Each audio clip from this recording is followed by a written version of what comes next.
tendrán 6 meses para la elaboración de la tesis. Esto debe cumplir ciertos requisitos. Uno de ellos básicamente es el cumplimiento del conocimiento de un idioma. Ese idioma lo que se les está pidiendo es a nivel intermedio. Si ya ustedes tienen el conocimiento de un idioma, tendrían que rendir un examen en el centro de idiomas con un pago, y ese certificado valdrá para que se forme el expediente. Sí, tengo un certificado internacional. También tengo que dar el examen. Ese tendrá que ser validado, sí, tendrá que ser validado si usted toma el examen o no le toma el examen. Si tienes un TOEFL, tienes un TOEFL. Sí. Yo les voy a pasar una directiva que ha sacado la universidad, una resolución vicerrectoral sobre cómo es que se hacen las convalidaciones, ¿no? Sí, sí, me permitiría para de una vez dar a conocer eso. Mediante la presentación de un certificado TOEFL con un puntaje mínimo de 85 puntos, igualmente el centro de idiomas tiene que evaluar mediante la presentación de un certificado ILST con un puntaje de 6 puntos, mediante la presentación de un certificado de culminación de estudios de inglés nivel avanzado en el Instituto de Idiomas, o en su caso, la aprobación de un examen especial de suficiencia en el idioma inglés que será tomada única y exclusivamente por el centro de idiomas.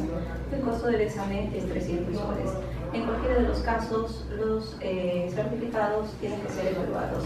Si considera que usted ya tiene el nivel correspondiente, no habrá ningún inconveniente si es que acredita. Este ya es potestad del centro de idiomas.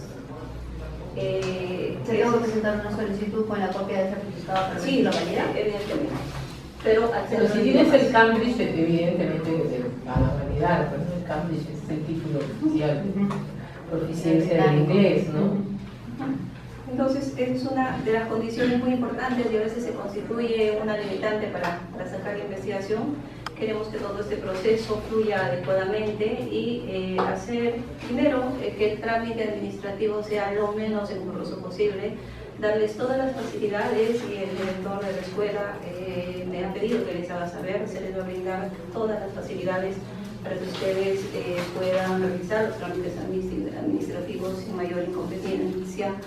Y luego entonces viene el trabajo puntual, el trabajo que corresponde a las actividades que ustedes van a desarrollar. Y dentro de esto estamos nosotros enfocados en que ustedes puedan realizar el proyecto de investigación.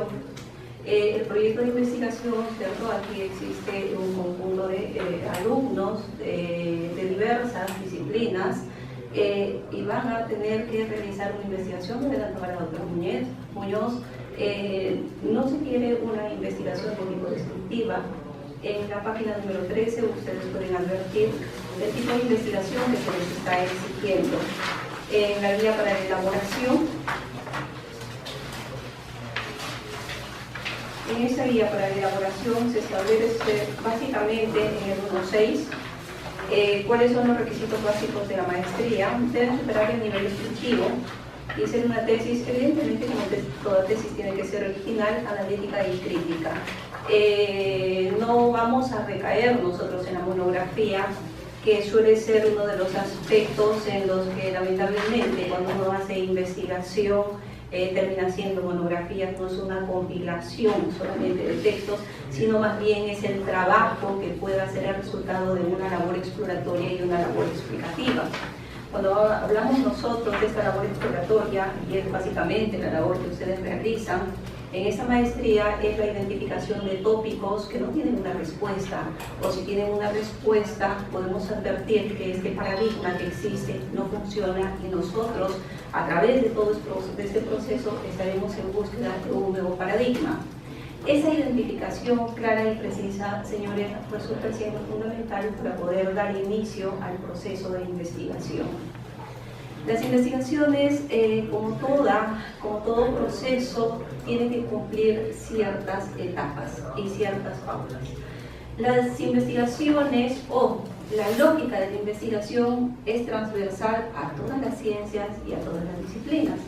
Por lo tanto, las etapas son las mismas que se realiza en cualquier tipo de investigación. Lo que sí se les está pidiendo en este caso, no investigaciones descriptivas. Estas investigaciones pueden surgir como investigaciones descriptivas. Cuando hablamos de investigaciones descriptivas, ¿a qué estamos haciendo referencia? Hacemos referencia a las características de un fenómeno, objeto, sujeto, que va a ser materia de análisis. Pero cuando hablamos de investigaciones exploratorias, vamos más allá de esas características. Identificamos tópicos que no han sido desarrollados. Y cuando nosotros hablamos de investigaciones explicativas, pues nos remontamos a un proceso mucho mayor. Y estamos hablando no solamente a partir de esta exploración, qué cosa es lo que vamos a realizar, por qué realizamos esta investigación y finalmente qué pretendemos. Ese tipo de investigación implica ciertamente que ustedes puedan efectuar un relevamiento de información. Este relevamiento de información pasa porque ustedes apliquen ciertos instrumentos. El método, no existe un método unívoco. El método lo construye el investigador. Si nosotros decimos qué cosa es el método, y el método viene a ser un camino. Entonces, este camino, para lo que se pueda, este camino, ¿por quién es construido? Este camino es construido por cada uno de ustedes. Este camino, ¿qué cosa es lo que está buscando? Que nosotros podamos identificar un objetivo. No existen métodos unívocos. El método lo construyen ustedes. Pero ¿cómo nosotros nos transportamos por este método? ¿Cuál es el vehículo que permite que nosotros nos transportemos? Este vehículo que permite que nosotros nos transportemos se denomina metodología. Esta metodología, ¿qué cosa es? Es la instrumentalización del método. Esta metodología está compuesta por técnicas y también está compuesta por herramientas. Por técnicas y por herramientas. Entonces, cuando que voy a recopilar para hacer un trabajo, es cierto que nosotros nos vamos a servir de algo. Cuando uno hace investigación, se sirve de algo. Nunca nosotros empezamos a crear situaciones. Tenemos un punto de partida. Este punto de partida es el humus del conocimiento que le llama Bunge. Este conocimiento que estamos en la necesidad de conocer. A partir de este punto de partida, del conocimiento que ya existe, proyectamos lo que nosotros pretendemos alcanzar. En esa búsqueda, el primer punto para poder realizar esos trabajos exploratorios o explicativos va a pasar porque identifiquemos un elemento básico y fundamental. Y estamos hablando nosotros de la unidad de análisis. Cuando empezamos a hacer una investigación, nunca vamos a partir nosotros de una situación de generalidad. Será un primer punto en la labor exploratoria, vamos a identificar las fuentes. En estas fuentes identificaremos cuáles serán las fuentes primarias, cuáles serán las fuentes secundarias con las que vamos a trabajar. Este conocimiento disponible al que hacíamos nosotros referencia en un primer momento nos va a permitir arribar a una generalidad. Esta generalidad viene a ser el tema de investigación. Pero de este tema de investigación no vamos a poder construir la metodología. No podemos construir la metodología. ¿Qué necesitamos? Explorar y explorar la información. ¿Y cuál es la finalidad? Que identifiquemos esta pequeña porción. Y esta pequeña porción del conocimiento se denomina unidad de análisis. Unidad de análisis.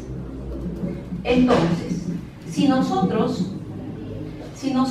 vamos a realizar un proceso de investigación, este proceso de investigación parte primero porque ustedes determinen la generalidad del conocimiento.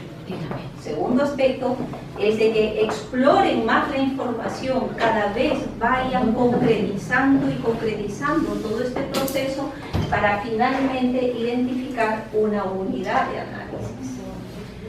La conciliación, esta resolución de conflictos, encontramos en todos los niveles. Encontramos en todas las situaciones que se nos presentan. Si hablamos nosotros de una conciliación judicial, y vamos a aplicar en el ámbito de la conciliación judicial familiar, tendrá primero que ser la conciliación judicial. Pero vista de esa manera, la conciliación judicial todavía es un tema. ¿Sí? Seguimos entonces indagando dentro de todo este proceso. Quizá quisiéramos nosotros conocer si es que los jueces resuelven en atención a las posiciones o si los jueces resuelven en atención a los intereses de las partes. ¿Qué estamos haciendo? Un proceso de decantación de esta generalidad del conocimiento. Entonces, ese es el primer momento en el que el investigador tiene que detenerse y poner todo el esfuerzo. Porque es a partir de esta situación de búsqueda de la información que nosotros empezaremos a la construcción de todo el proceso lógico. Entonces, ¿cómo nosotros empezamos? Primer punto, necesitamos saber si ustedes saben y ya tienen el tema de investigación. Recuerden siempre, con el tema es un punto de inicio, pero del tema no empezamos a aplicar la lógica.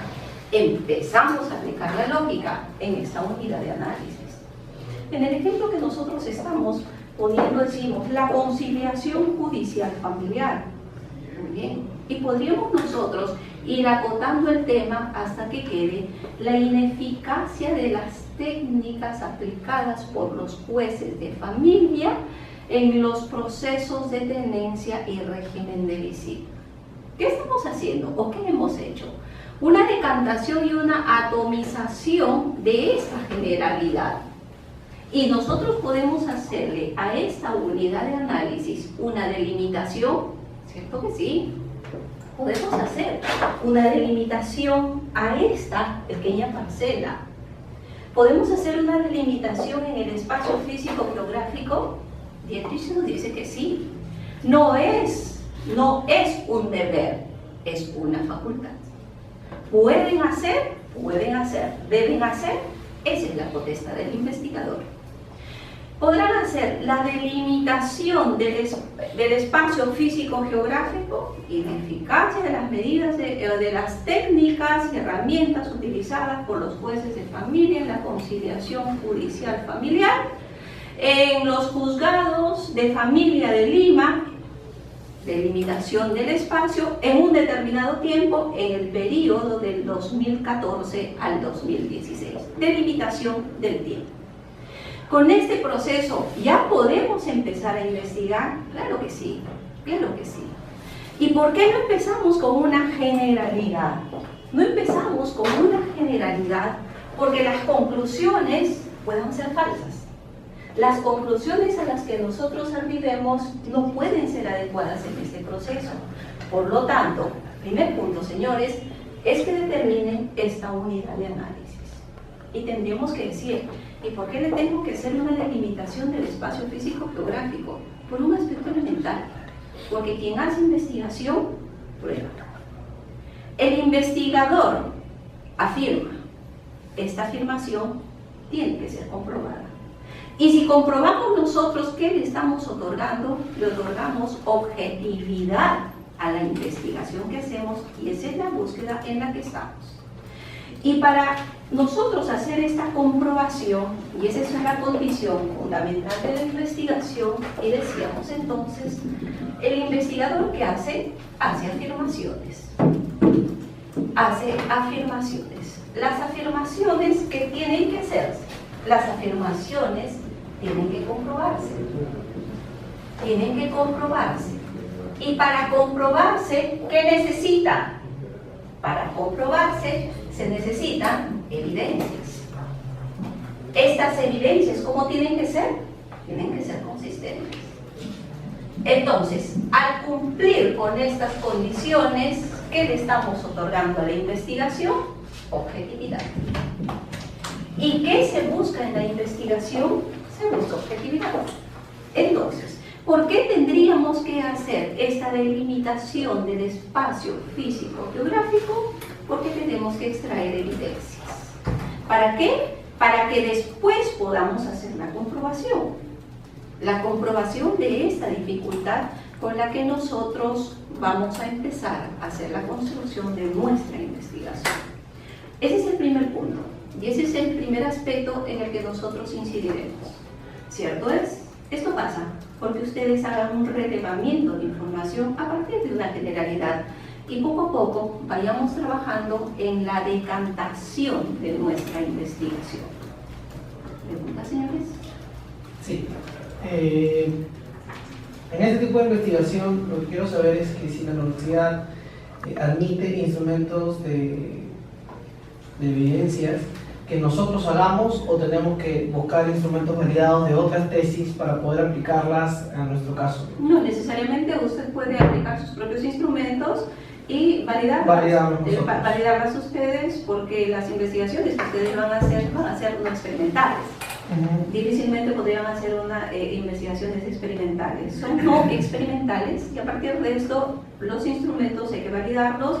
Ciertamente hay que trabajar, quienes hagan investigaciones cuantitativas tienen que aplicar cierta estadística y que la fórmula existe, no hay por qué preocuparse, no hay que hacer mayor esfuerzo, y a través de este proceso que vamos a hacer nosotros con las asesorías iremos brindándoles nosotros las herramientas y viendo las poblaciones y las muestras donde ustedes tengan que aplicar aquellos instrumentos a los que estamos haciendo mención.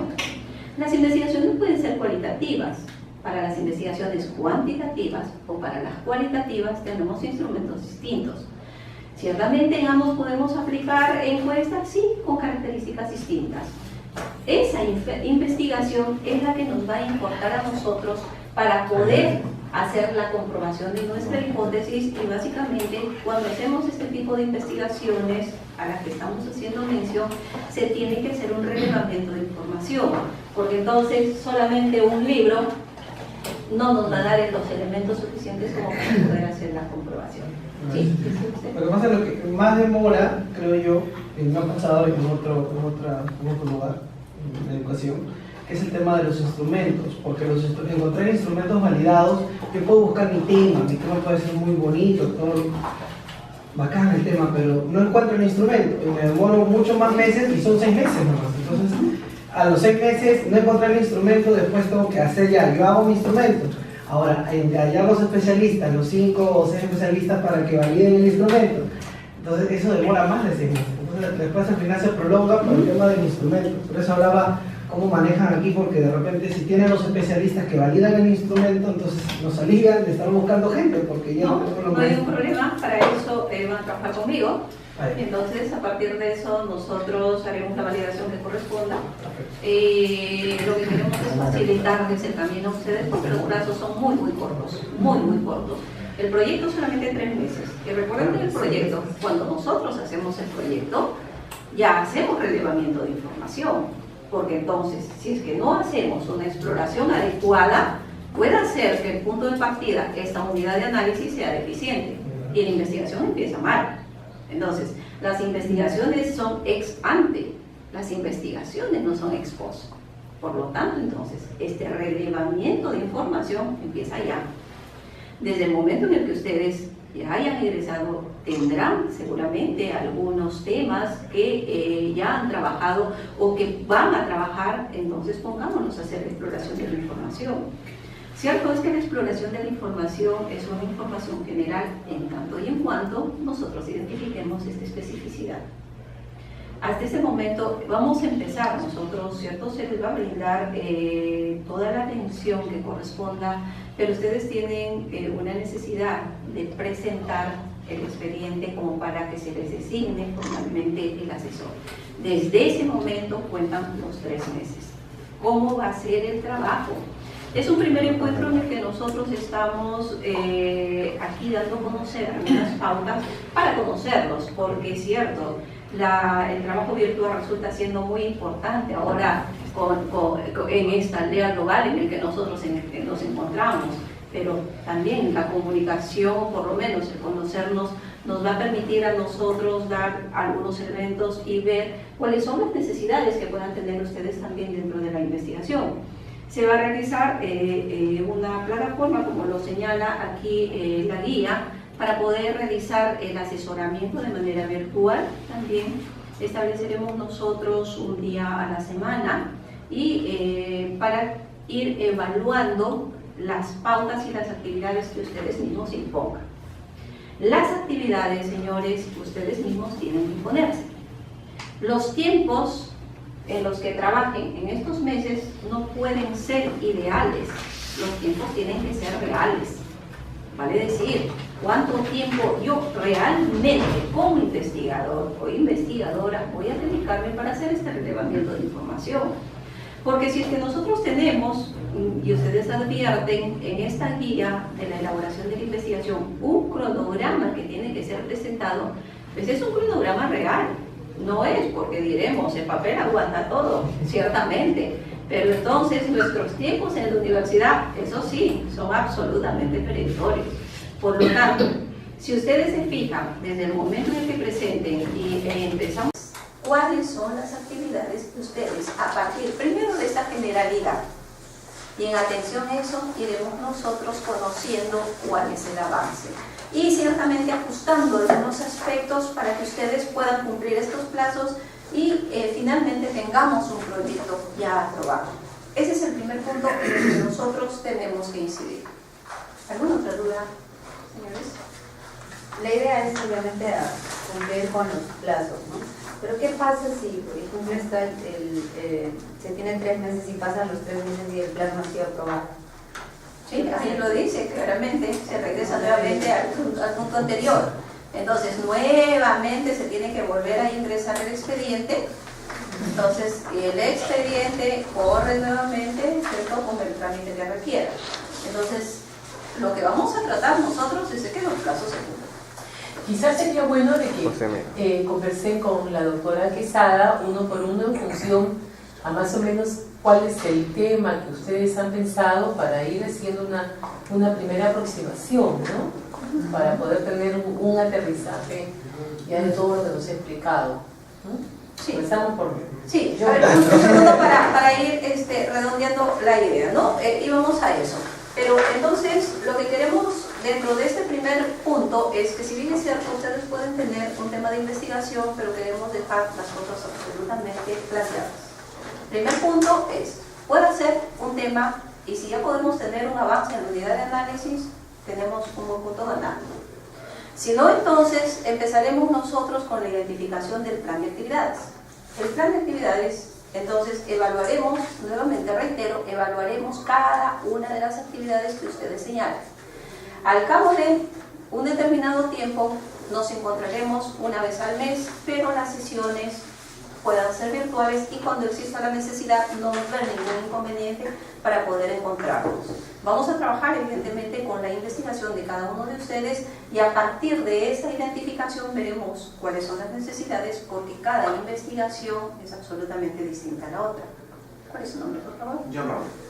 Adelante, por favor. ¿Tiene ya alguna idea para investigar? Bueno, en realidad mi práctica profesional se desarrolla en el tema minero. Entonces, lo que pretendiera realizar una suerte de modelo de cómo solucionar o cómo prevenir los conflictos sociales o transformar los conflictos sociales vinculados al proceso de la actividad minera. ¿Cómo resolver los procesos mineros en la actividad? Los conflictos sociales vinculados a la actividad minera. 20 años de investigación. A ver, vamos viendo y de una vez, y así avanzamos con las investigaciones de ustedes. En la zona de... Claro, sí, claro, ya lo he reducido. Ya lo he reducido. A ver, Claro. los conflictos sociales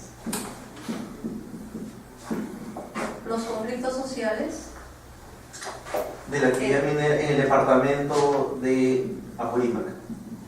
de la actividad minera.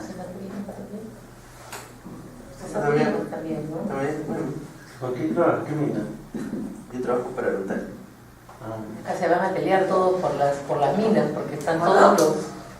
Gracias. Y de ahí vemos algunas pautas. Usted, por favor.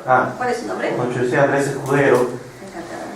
Yo quiero resolver una pregunta, que es cuáles son los elementos o los signos de la espiral de violencia en el paso del nivel 1 al nivel 2 de la escala del barómetro de Hindenburg. Ya. El barómetro de Hindenburg es el elemento validado mundial más importante que define 5 escalas en los conflictos. Lo usa la Organización Mundial del Oro, que es la disputa, la crisis no violenta, la crisis violenta, la guerra parcial y la guerra total. Hay un crack entre la crisis no violenta y la crisis violenta que se da en los conflictos. Ahí se registran 200 países y establece 1 millar de conflictos de informe anual, se hace desde el 92. Pero ese crack tiene una serie de especialistas que han opinado sobre él. Por ejemplo, la muerte del viceministro en Bolivia. Entonces, cada vez que ese crack se produce, la gente asume que hubo un error de manejo, un manejo de relaciones, un manejo de control, un manejo de inteligencia. Hay mucho material a nivel mundial. Entonces, mi propósito es primero, desde los informes del barómetro de Hindenburg, definir qué indicadores han mostrado el salto. Algunos conflictos se quedan en el nivel 2 y otros en el nivel 3, nunca saltan. Pero hay unos que saltan de crisis no violenta a crisis violenta. Ese salto tiene una explicación lógica. Entonces mi interés es rastrear los informes del barómetro, que más o menos los he leído, de los últimos 20 años, encontrar los puntos de crack y luego con algún grupo de procesos que se encuentran en este momento de violencia en el mundo, seleccionar 3 y ver cuál de esos que tienen los riesgos marcados salta o no salta en los próximos meses. Pero tú habías identificado 3, tú habías identificado el conflicto, el de Ucayali, el de Tía María, y no me acuerdo cuál era el tercero, pero tú ya me habías comentado que te interesaban 3 por la multiplicidad de elementos que tenían. Así. Y el manejo del poder que tú encontrabas como un elemento desencadenante. Sí, esos eran más por el trabajo que yo realizo. Yo soy yo soy director general de Agricultura y el área que ve defensa nacional, descentralización y conflictos. Entonces, pero ¿qué es lo que sucede? Para poder encontrar una regularidad, el barómetro ofrece la data de conflictos que se encuentran en proceso, que se pueden rastrear mundialmente. Lo que pasa es que la información de conflictos es secreta, nadie la vierte. Sin embargo, en la prensa, en los medios de comunicación, comienzan a saltar a la vista los hechos. El empoderamiento de los actores, el cambio del lenguaje, la construcción de una estrategia distinta, la incorporación de la violencia, la presencia de grupos al margen de la ley, comienzan a aparecer. Entonces, ¿qué sucede? Hay la posibilidad de establecer que en un momento una crisis no violenta va a saltar sola y va a haber muertos, heridos y va a convertir en una desgracia. Entonces, encontrar ese punto de crack en el Perú tiene un número muy limitado de conflictos. Como el Perú, aparte de que hay 200 conflictos, en la realidad, para el barómetro de Hindenburg, en el Perú solo hay 1 o 2 crisis tipo 3 al año. En cambio, en el mundo hay 500. ¿Pero no te vas a expandir demasiado? No, porque ¿qué es lo que pasa? Si yo identifico 3 de esos que sean representativos y pueda accederse a la información en inglés, se puede tomar 3 casos en los cuales sucedió el hecho y explorar por qué. Porque el asunto es, no puede ser que sea una realidad distinta a la que está pasando acá, en África y en Asia. Y como estoy sacando los conflictos del tipo 1, los del tipo 4 y los del tipo 5, que serían más complicados de entender. ¿Y cuál peruano escogerías? El único... Bagua. No, bueno, pero es un hecho muy pasado. El año pasado el barómetro de Hindenburg fue el caso de Cotabambas. De Cotabamba, sí, ya. ese fue un tipo 3. El Baguazo fue un tipo 3. Es probable que Cuatro Cuencas camine un tipo 3. Y también es probable que Tía María un tipo 3. Pero, ¿qué pasa? El Perú todavía en conflictos no es una buena fuente, porque es muy pobre en conflictos. Acá hay mucha agitación política. En cambio, por ejemplo, en África, en otros países de América Latina, en el resto del mundo, está habiendo procesos de salto. Como lo que ha pasado en Bolivia es un salto impresionante. Claro. Había una relación muy buena, eran aliados de Evo Morales los que lo han asesinado al viceministro. Era obvio que para él era una crisis manejable. Permíteme un segundo, antes de que siga avanzando para ver qué es la información que gusta tener. Entonces, ¿podríamos decir nosotros que va a ser los límites entre la crisis violenta y la crisis no violenta en determinado tipo de conflicto? No tanto, porque los límites están marcados en el barómetro. El tema es ¿por qué salta? Las causas. ¿Por qué salta? Porque una crisis no violenta no debería saltar a crisis violenta. Porque lo que pasa es que los manejadores del conflicto están manejando un conflicto muy tranquilo, poniendo muertos y heridos. ¿Cómo lo podríamos sintetizar nosotros si es que le vemos como una dificultad? Para ir identificando primero el aspecto puntual de la dificultad. para mí lo importante es buscar los indicios de un salto del nivel 2 al nivel 3 del escala de Gini. A ver, permítame. Si nosotros identificamos la dificultad, ¿cuál sería la dificultad? La dificultad. No hay más una dificultad, es un riesgo. ¿Ya? El riesgo real es que lo que fue una relación negociada, conversada, amigable de solución de conflictos, se convierte en un desastre con muertos y heridos. Ya, ¿el riesgo de qué? ¿De qué situación? El riesgo de que la crisis escale. El riesgo... De escala de violencia, o sea, el riesgo de la escala de violencia, ese es el mayor riesgo de la Muy crisis. bien. El riesgo de la escala de violencia... Que sea incontrolable, pues una escala de violencia no manejada. El riesgo de la escala de violencia en algún tipo de conflicto, en los conflictos... En los conflictos sociales, pero para mí fundamentalmente, en realidad es el riesgo del salto del nivel 2 al nivel 3 de la escala de Hindenburg, porque la escala está totalmente